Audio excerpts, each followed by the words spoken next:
Bom dia, a paz do Senhor. Estamos aqui mais um estudo bíblico na Escola Bíblica Dominical deste domingo. Que a graça do nosso Senhor esteja sobre a vida de cada um agora que está assistindo. Eu convido você agora a preparar o ambiente da sua casa, convide todos para estarem assistindo a esse estudo, que certamente vai enriquecer muito o seu conhecimento.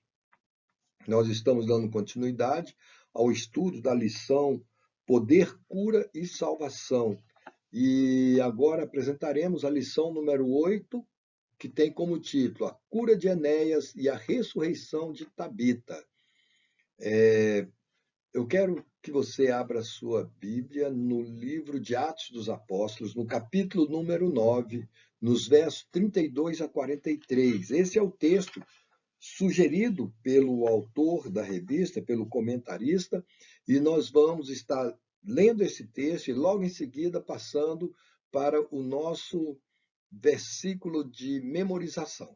Então vamos ler, eu quero que você acompanhe, pegue a sua Bíblia, abre aí, Atos dos Apóstolos, no capítulo 9, no versículo de 32 ao 43.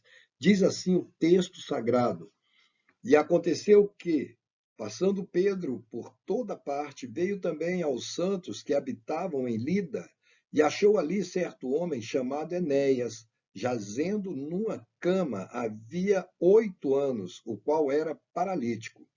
E disse-lhe Pedro: Enéas, Jesus Cristo te dá saúde. Levanta-te e faz a tua cama. E logo se levantou. E viram-no todos os que habitavam em Lida e Sarona, os quais se converteram ao Senhor. E havia em Jope uma discípula chamada Tabita, que traduzido se diz Dorcas. Esta estava cheia de boas obras e esmolas que fazia. E aconteceu naqueles dias que, enfermando ela, morreu e, tendo-a lavado, a depositaram num quarto alto. E como Lida era perto de Jope, ouvindo os discípulos que Pedro estavam ali, lhe mandaram 2 varões, rogando-lhe que não se demorasse em vir ter com eles. E levantando-se Pedro, foi com eles. Quando chegou, o levaram ao quarto alto e todas as viúvas o rodearam, chorando e mostrando as túnicas e vestes que Dorcas fizera como estava, quando estavam com elas. Mas Pedro, fazendo-as sair a todas, pôs-se de joelhos e orou. E voltando-se para o corpo, disse: Tabita, levanta-te. E ela abriu os olhos e, vendo a Pedro, assentou-se. E ele, dando-lhe a mão, a levantou. E chamando os santos e as viúvas, apresentou-lhe a viva. E foi isto notório por toda a Jope, e muitos creram no Senhor. E ficou muitos dias em Jope com um certo Simão curtidor. Esse é o texto que nós vamos, que tomamos como base para esse estudo. E o comentarista da revista, ele dividiu esse estudo em 3 itens. O primeiro item fala da cura de Enéas, o segundo fala de uma discípula chamada Tabita, e no terceiro, a ressurreição de Tabita após a sua morte. Então, nós vamos estar estudando esse tema e eu quero que você acompanhe com fidelidade. Pegue aí uma caneta, um papel, anote as referências que nós vamos apresentar e depois você pode rever o estudo conferindo com as referências bíblicas. Isso é enriquecedor e faz você memorizar mais aquilo que foi estudado. Então, nós temos aqui o texto para memorização. Ele se encontra no versículo, aqui tem um pequeno equívoco, é no versículo 40, tá? Do capítulo 9. Versículo 40 do capítulo 9, não como está aqui 49, tá bom? Que diz assim: Mas Pedro, fazendo-as sair a todas, pôs-se de joelhos e orou. E voltando-se para o corpo, disse: Tabita, levanta-te. E ela abriu os olhos e, vendo a Pedro, assentou-se. Atos 9, capítulo 9, verso 40, não é o 49, como está escrito aqui, foi um equívoco na hora da digitação. Esse texto é muito simples de memorizar, porque ele foi dividido, eu dividi esse texto em três frases muito fáceis de se memorizar. A primeira é: mas Pedro, fazendo-as sair a todas, pôs-se de joelho e orou. Essa é uma frase. Mas Pedro, fazendo-as sair todas, pôs-se de joelhos e orou. A segunda frase que eu separei o texto: e voltando-se para o corpo, disse: Tabita, levanta-te. É a segunda. E voltando-se para o corpo, disse: Tabita, levanta-te. E na terceira parte, e ela abriu os olhos e, vendo a Pedro, assentou-se. Não é simples? Vamos falar só mais uma vez esse versículo, mas durante o texto nós vamos repetir ele algumas vezes, durante o estudo. Diz assim o texto: mas Pedro, fazendo-as sair a todas, pôs-se de joelho e orou. E voltando-se para o corpo, disse: Tabita, levanta-te. E ela abriu os olhos e, vendo a Pedro, assentou-se. Atos 9 e 40. Não esqueçam que é 40 e não 49, como está escrito aí. Tá bom? Então vamos seguir o nosso estudo. Olha, nessa lição, 2 fatos milagrosos ocorreram em 2 cidades diferentes, pelas mãos de Pedro, em nome de Jesus Cristo: a cura de Enéas e a ressurreição de Tabita, também chamada de Dorcas. Você observa que é um texto que traz 2 fatos escritos pelo Dr. Lucas nesse livro memorável, o único livro histórico do Novo Testamento, e ele traz esses 2 fatos para a nossa edificação na fé. Então vamos começar com a cura de Enéas. Nesse relato de mais um milagre, temos a figura de Pedro, que diz o texto: passava por toda parte, certamente supervisionando e edificando as igrejas. Ele havia descido até os santos que habitavam em Lida. Nós vemos aqui nesse pequeno nesse slide que eu fiz, nós vemos que ele estava andando, levando a mensagem, levando o ide do Senhor. E certamente, quando fala que Pedro estava andando por aquelas bandas, ele estava na cidade de Lida, encontrou ali um homem. Olha o que ocorreu. Diz o texto que Pedro encontrou um paralítico que jazia na cama há 8 anos. Seu nome era Enéas. Certamente, pelo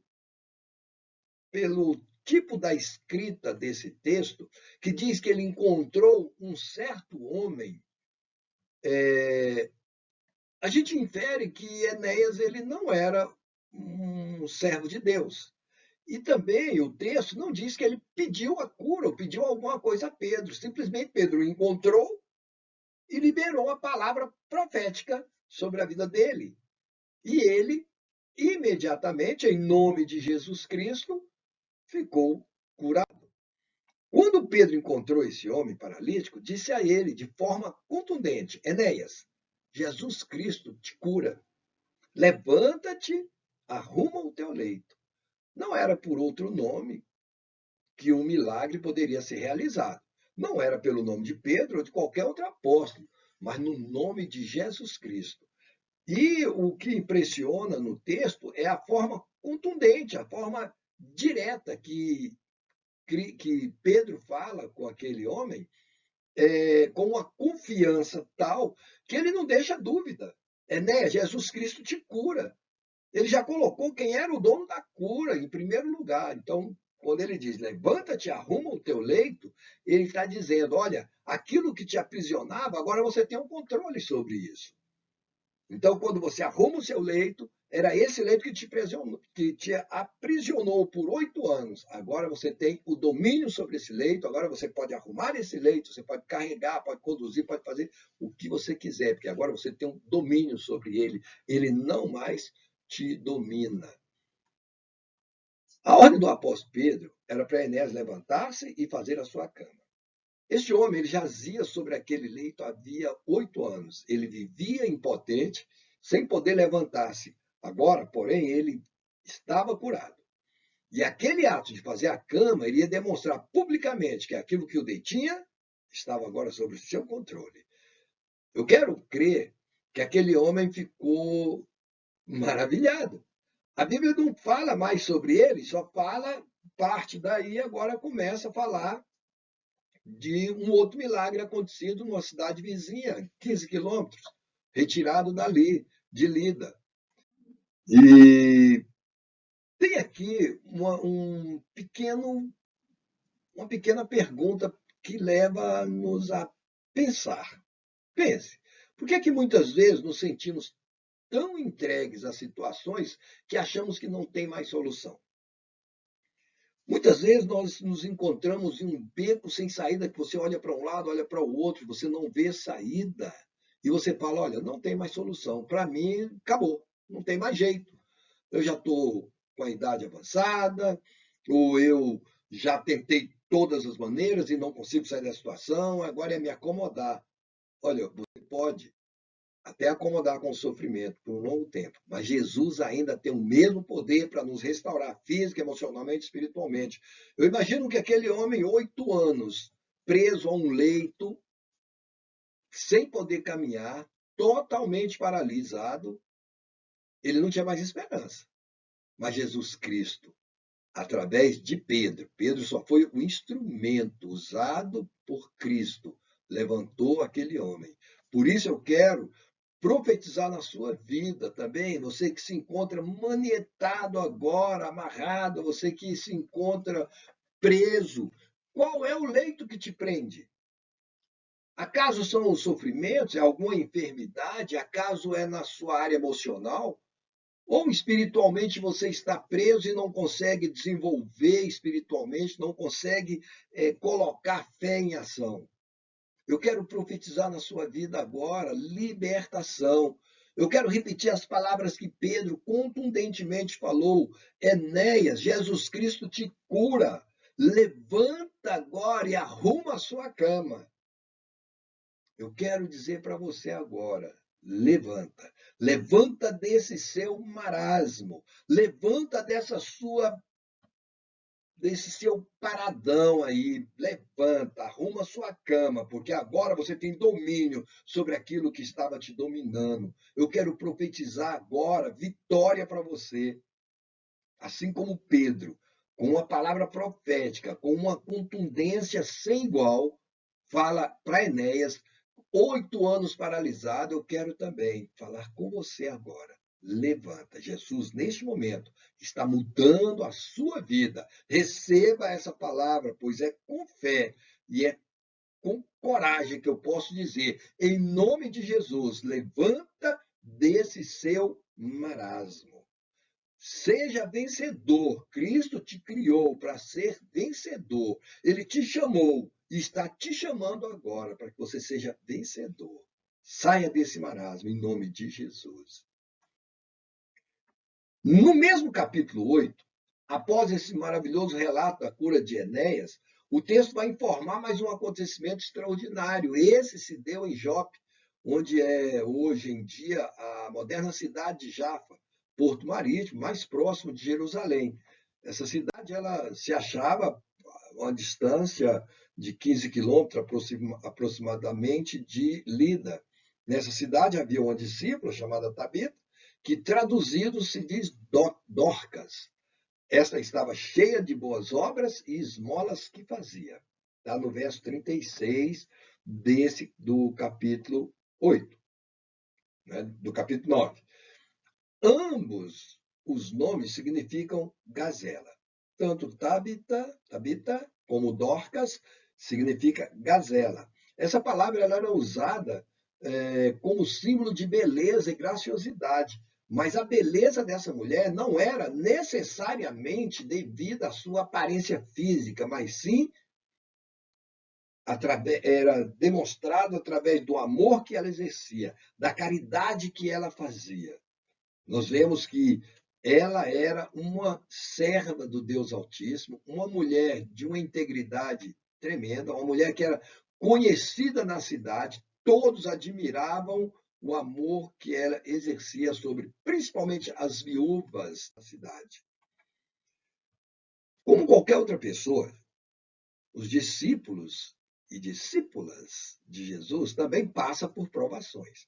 Jesus disse isso aos seus discípulos em suas palavras de despedida. Está lá em João 16:33, que diz: nesse mundo tereis aflições, mas tende bom ânimo, eu venci.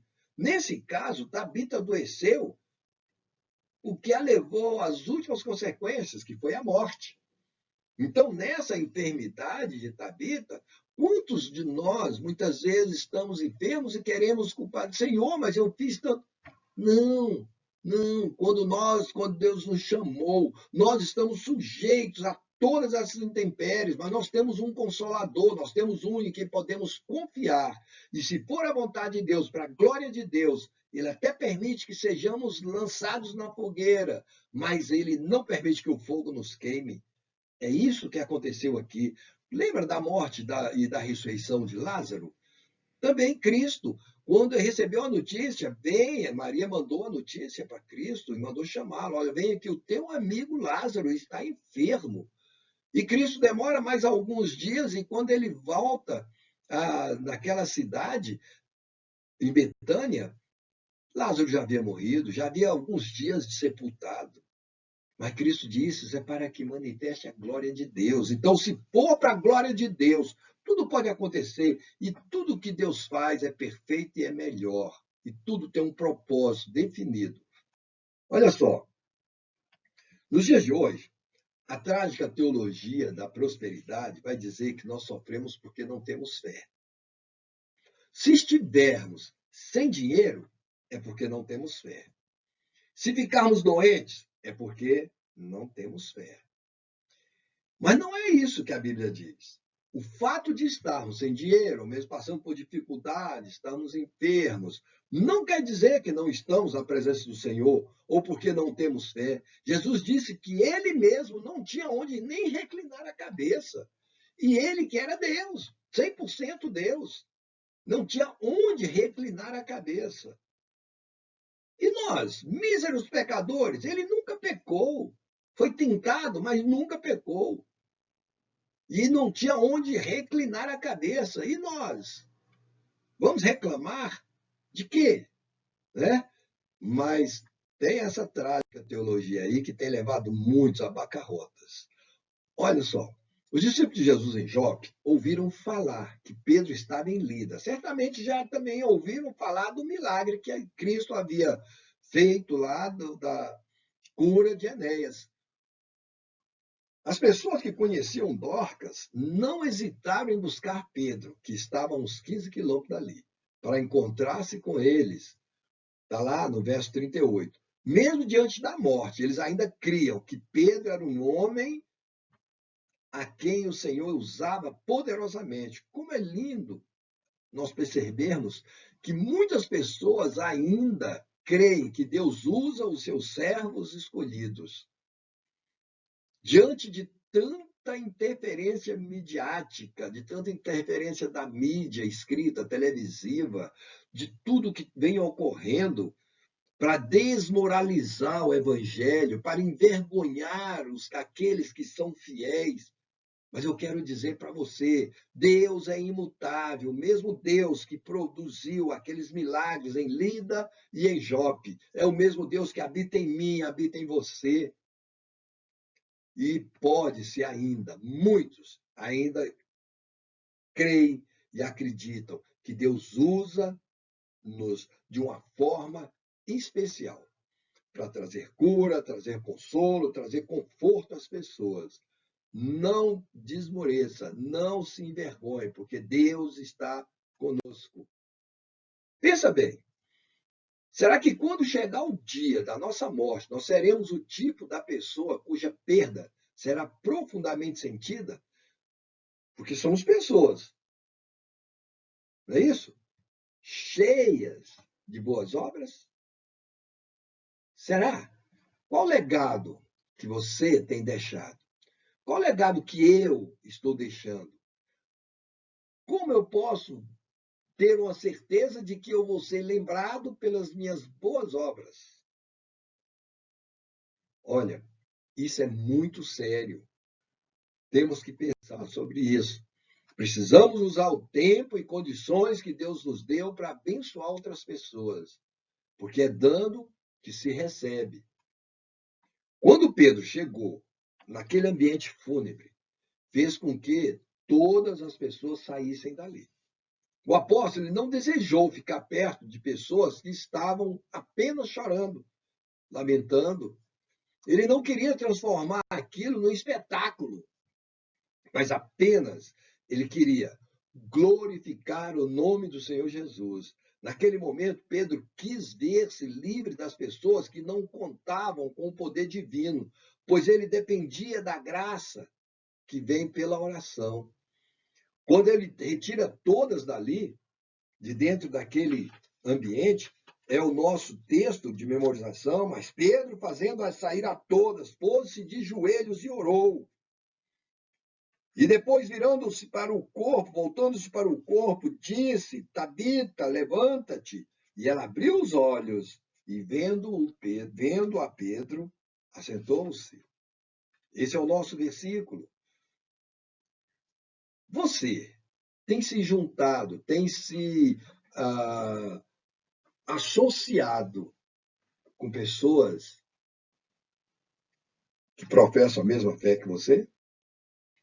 Você tem se associado com pessoas que te puxam para cima? Olha, prepara o ambiente. Pedro, quando ele chegou naquele lugar, ele preparou o ambiente, ele se afastou daquelas pessoas. Pedro volta-se para o corpo e diz: Tabita, levanta-te, no verso 40. A frase que Pedro usa é muito semelhante àquela que foi usada por Cristo quando ele fala Talita cumi. Isso aí está no aramaico.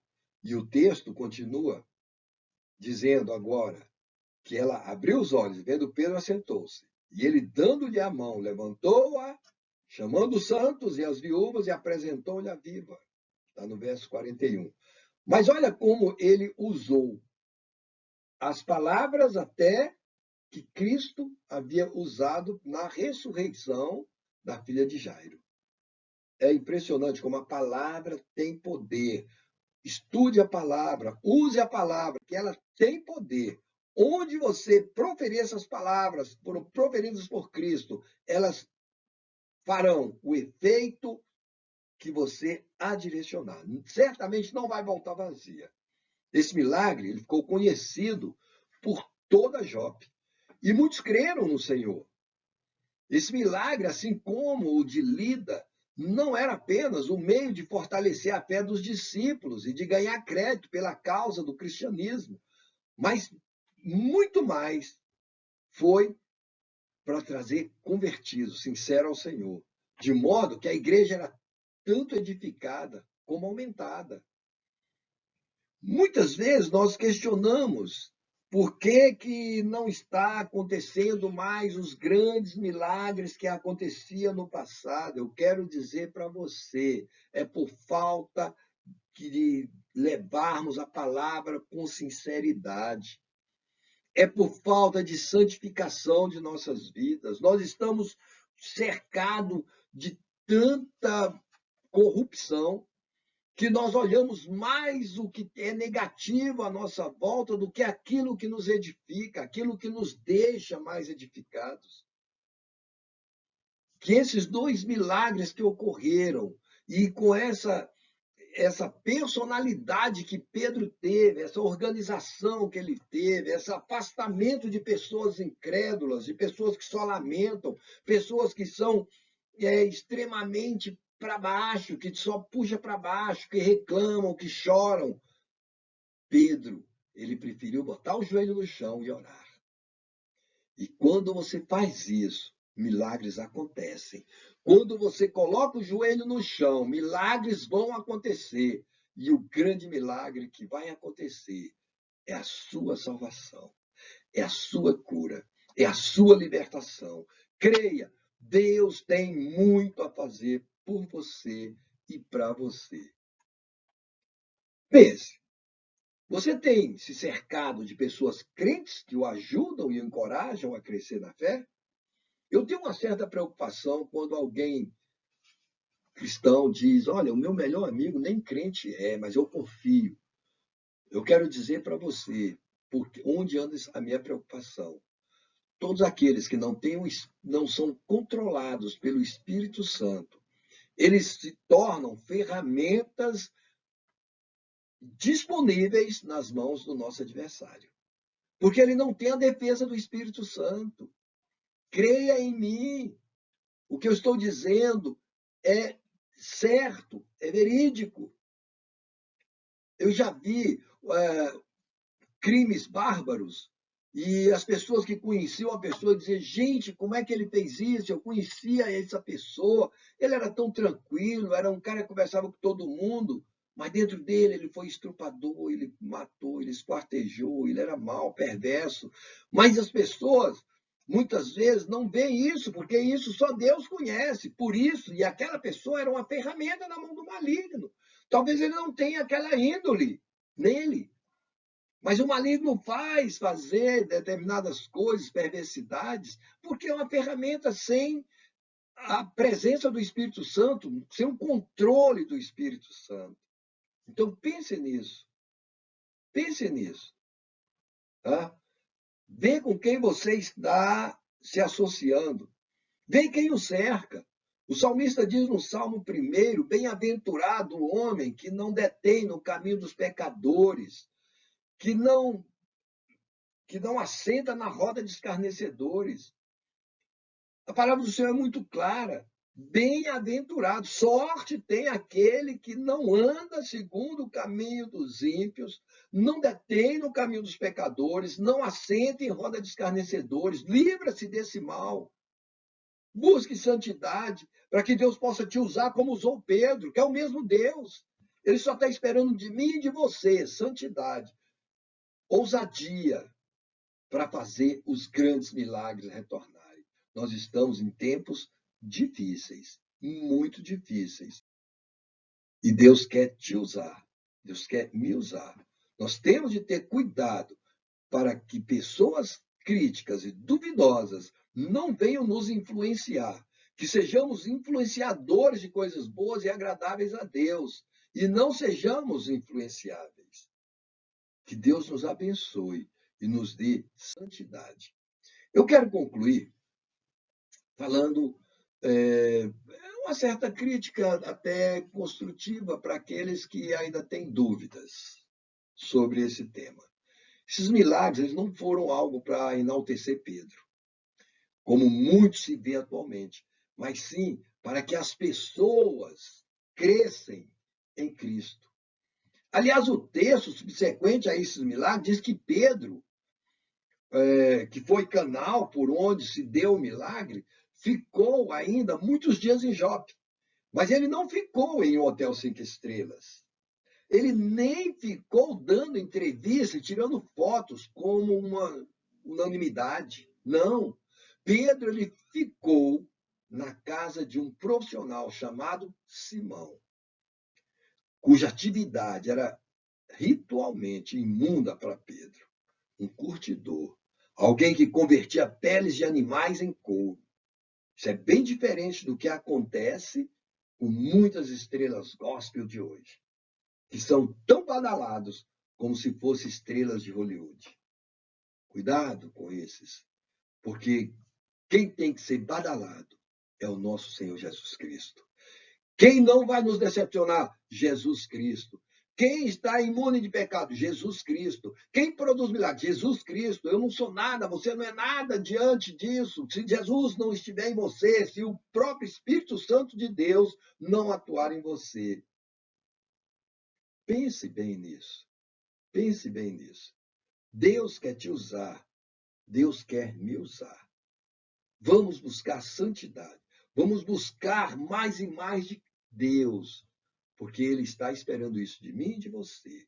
Lá do alto, Ele está procurando verdadeiros adoradores que o adorem em espírito e em verdade. Seja fiel a Cristo, que você vai ver os milagres serem produzidos através de você. Receba a palavra profética e receba a bênção que o Senhor tem para você.